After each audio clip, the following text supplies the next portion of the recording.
All right, you guys, you already know what time it is. It is time for the mess, but it's a deep dive. And happy Thanksgiving. Let's get into it, y'all.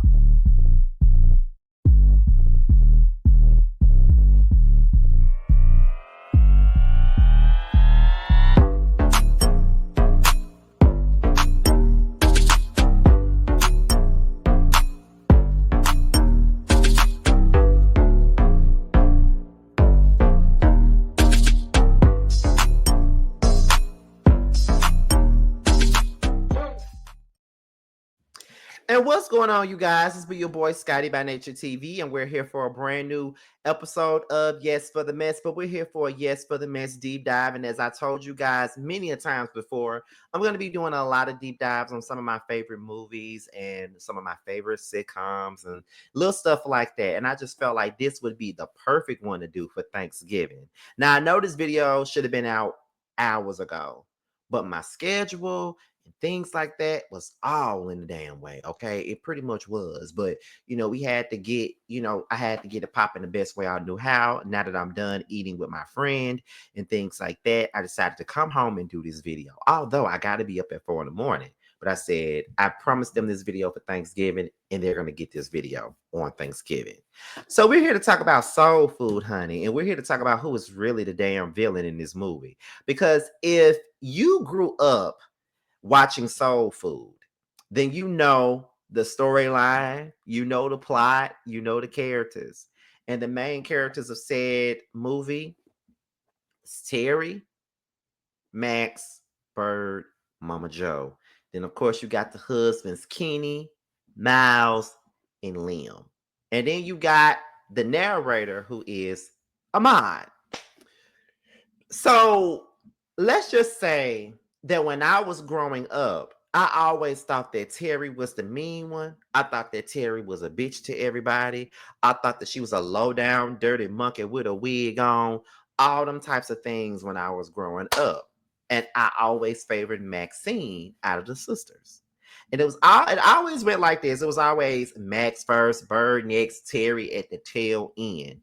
I even wrote a book of my own that was kind of similar to Soul Food. It had 3 sisters and 1 brother, and we had that one sister that was the bougie, career-driven woman with the husband and all this other stuff. And she had to pay for everything, but none of the sisters liked her. None of the family members liked her. None of the aunties liked her. None of the cousins liked her.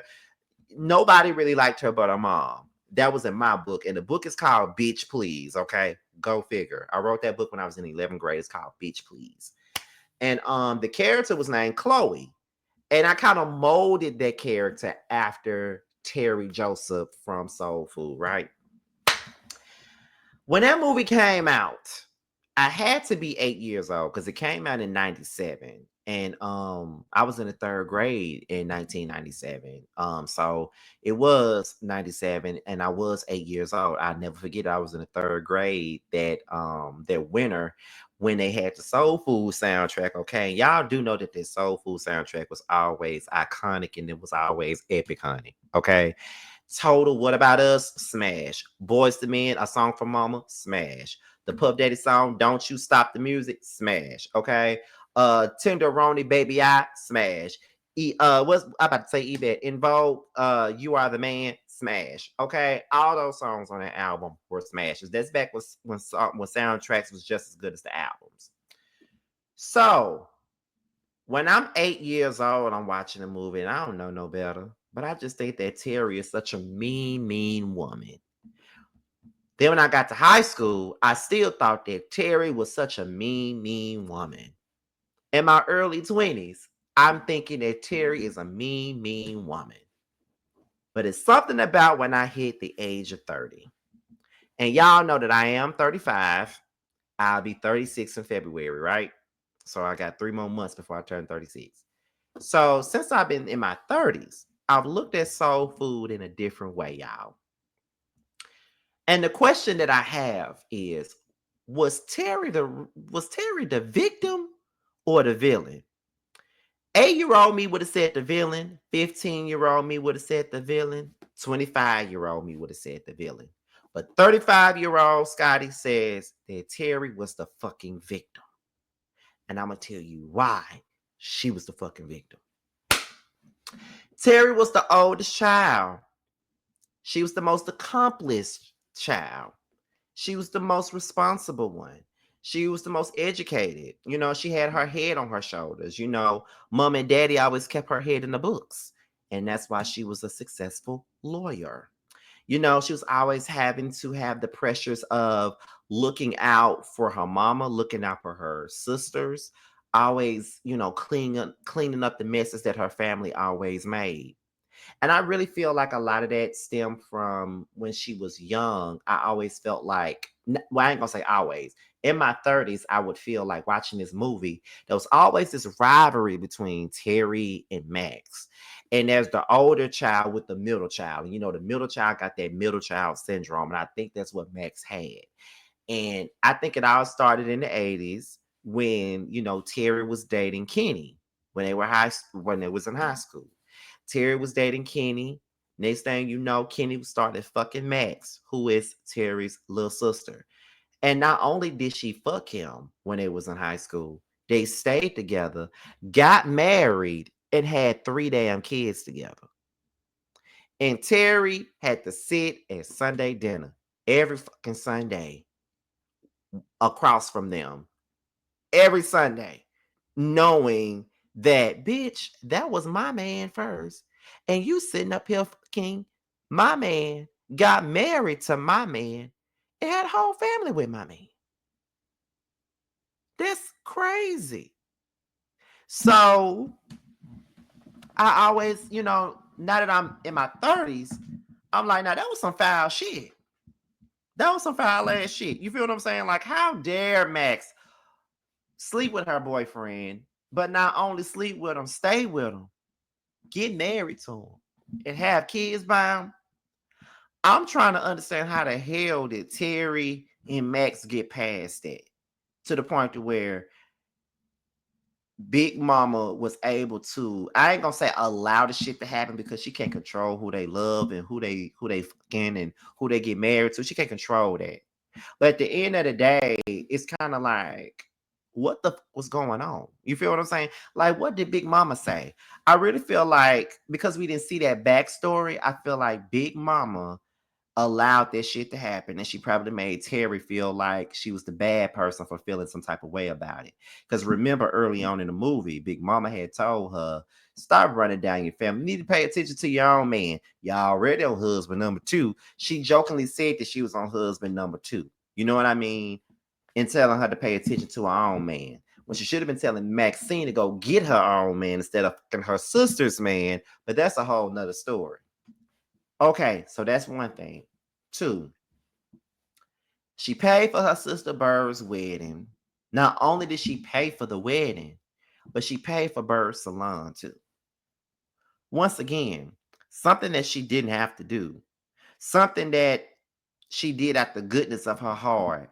Something that I would not do for none of my siblings unless it was my baby brother. Being real. Just being honest. But I'm like, she paid for this, she paid for that. But they don't like her. Then cousin Faith stepped into the picture. Everybody got a problem with her. But Max is the first one to say, "Terri, you can take her because you know she ain't staying with me, Kenny, and the kids now. Why are you volunteering Terri services for her to stay for Faith? Why are you volunteering her services? Why she couldn't stay at Mama Joe's house? Why she couldn't stay with Mama Joe? Hell, Bird and Lim was staying there for free. Why the fuck Faith couldn't stay there? Why did she just have to stay with Bird? I mean, have to stay with Faith and Miles. So she let the girl in the house. The girl ain't got no job. The girl ain't looking for no job. She's just there. She's chasing her dream as a dancer. And I'm not the type of person that try to break somebody away from their dream. Now, let's be real. I ain't that type of person to do that. But she was breaking her away from her dream and things like that. And so All she wanted was for her to find a job while she was staying in her house. And I can't really blame her for that. You know, girl, you're going to be staying in my house. You need to find you a job. You need to find you a hustle. You need to find you something to do. Right? So then, not only did she let Faith stay in her house, Faith started helping herself to her husband. Faith started getting too close to her husband, only leading to Faith fucking her husband at her house. The same house that she opened up to Faith. Then Big Mama gets sick. She's in a coma. They already know that there's a possibility that Big Mama is not going to live too long. So, you know, Max calls a meeting, you know, for everybody to talk about what's going on. And the first thing that Max said was, I feel like Terri and Miles could pay for everything and we could pay you guys back in installments or whatever. And that's when Terri was like, don't you start running that game on me. So what you want me to do? Bail Lim out of jail too? You know, and Terri says that the only way they can pay for Big Mama's bills is to sell the house. And Max and Bird said they ain't selling the house. But how the fuck do you guys have the authority to say that you're not gonna sell the house? You motherfuckers ain't got no money. Y'all ain't got nothing to add to the situation. Terri got the money. Terri gave y'all ass an option, that's to sell the house, but y'all would rather for Terri and Miles to pay for everything and y'all pay them back in a bill every month. No, that's not the way it's gonna work out, bitch. That's not the way it's gonna work out. We're not gonna do it that way. We're gonna do it how I say we're gonna do it. And that is, we are gonna do it like this. I said I'm gonna sell the house, and y'all gonna deal with it. She was the guardian of her estates. That means I make the decisions. And then Kenny, the nigga that she used to date in high school, that married her sister, gonna tell her, your mama worked hard to keep the house and the family for everybody, for you and your family. And Terri said those magic words, fuck the family. The family, I let family in my house. You know what? The family fuck my husband. Okay? They fuck my husband. Miles. Yeah. Y'all want to preach to her about how they kept the house and the family and stuff like that. But y'all not talking about anything else that's going on. Y'all ain't got no money. So how the fuck y'all gonna pay for her bills? Oh, y'all want to pay for her bills with Terry's money. But y'all want to get mad when Terri said automatically Terry's money. See, Terri was not obligated to do shit. You feel what I'm saying? Like, yeah, like that was y'all mama too. Do you mean to tell me none of y'all ain't got no money? Terri got to do everything? Like, no. And then, you know what I'm saying? It's, to me, it was made to see Terri as the villain. But I don't think that she's the villain at this point in my life. I just don't think that she is. I think that she was the person that they sucked dry. I feel like she had been doing that shit for years. I feel like at some point in time, Terri got sick of them and they bullshit, and she became bitter because she was the only person in the family that was sitting around here taking care of everybody. And even though she's taking care of everybody, they are not appreciative of them, of her taking care of them. You taking care, like, shit. Kenny and Max got married. I would hope that Terri didn't have nothing to do with that wedding coming together. I hope she didn't pay for it like she paid for Bird wedding. And then Max get mad. Why you gotta let everybody know that you pay for everything? And then Terri said, "Cause I do," and that's just the facts. Cause she do pay for every damn thing. I feel like when Terri was able to graduate from college, be a big time lawyer, have her own firm, make partner, make all this money, her family felt obligated to get what she was earning. They felt obligated. They felt like they were supposed to have it. They felt like they were supposed to have a piece of that because that was her shit. And they felt like, well, we your family. We should be able to get a piece of that pie too. Absolutely not. She didn't have to do nothing for y'all. And Max wouldn't have nothing to say to me, period. But what I don't understand is, as an adult in my 30s, I ask this question all the time. Why was it that Faith got a whole lot of blowback about fucking Miles behind Terry's back, but no one ever says anything about the way that Max plotted, stole Kenny from Terry, got married to him, and had 3 children by him? Like, we gonna act like we don't see that? Because even with watching the movie, everybody called Faith all kinds of hoes. Oh, she a slut bag. She a hoe. She this, she that. She fucked her cousin's husband. But her sister fucked her. But Terry's sister fucked her man and married him. But nobody says anything about that. Those are the things that I just don't understand. Those are the things that I don't get. So when it comes down to that, I feel like Max was jealous of Terry.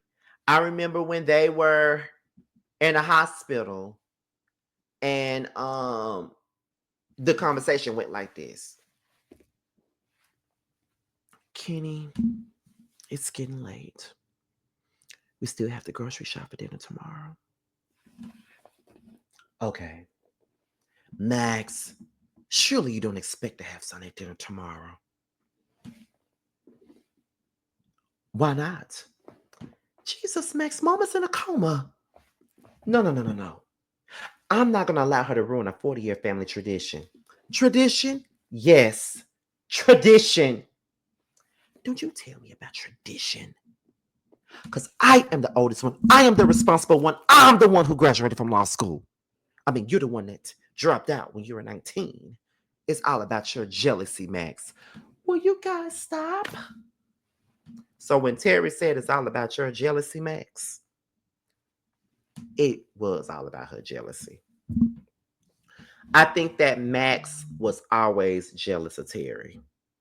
I think that Max was an underachiever in a sense. I feel like because her and Terry were the closest in age because Bird was much younger than them. They were the closest in age.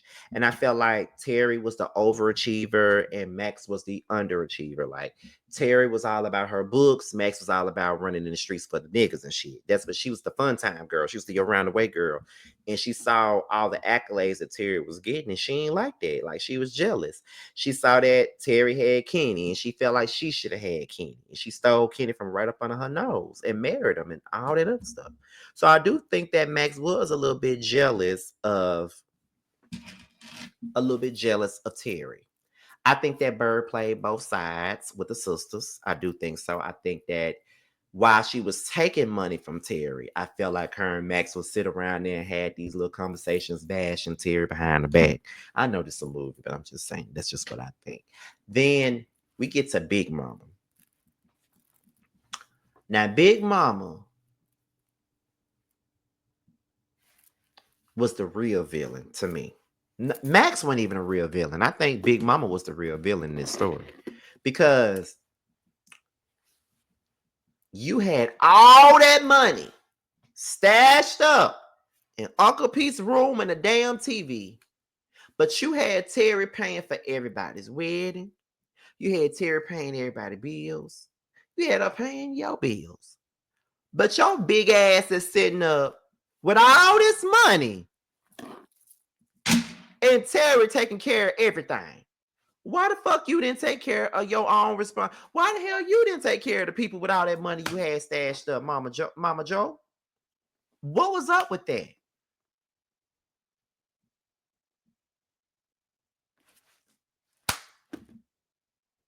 I felt like you held Terry to a certain standard. I feel like she favored Max. I slick feel like she pitted them two against each other. If you ever watched the SWV and Escape show Queens of R&B, and you saw how, as T would call her, Mammy Glow was pitting Latasha and Tamika against each other.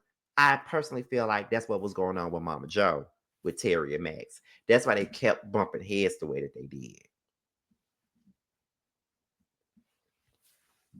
Terry had a right to be a bitch. Real talk. She had every right to be one.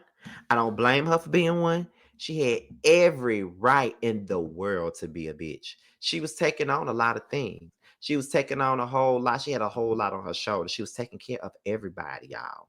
Everybody. And anytime you can take care of everybody and people still are ungrateful to what you're doing for them, you got every right to feel the way that you do. I'm just being real because the reason why I feel it is because I went through the shit myself, child.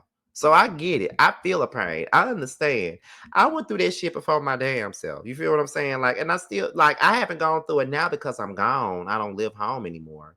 But I felt that because, like I said, I went through that bullshit. Having to take care of everybody, doing everything for everybody, taking up for everybody, cleaning up everybody's messes. Every time something happened, everybody want to be mad with me because I got something to say about it. But y'all don't like me, but you want my coin. Y'all don't like me, but you want my wallet. Y'all don't like me, but y'all got me doing all this shit for y'all. Absolutely not. And I felt like Terri took on way too much than she needed to because they just did not appreciate her for what she did. And I felt like from the beginning of the movie to the end, Terri was the victim in everything. She was betrayed more than anybody. Nobody cared about her being betrayed because of the fact that she was Terri and she would always keep them in line. The fact that Bird sat up there and got mad with Terri and told her to mind her own damn business. Did nobody ask her for her help? She need to worry about her husband and why he's sleeping with her. But did you ask her for the help for the salon? Did you ask her for the help to pay for your wig? And she didn't have to ask, you didn't have to ask her for shit, because if it wasn't for her, your jailbird ass husband wouldn't have been able to be at home for your ass. So thank her. Not drag her. Thank her is what I would say.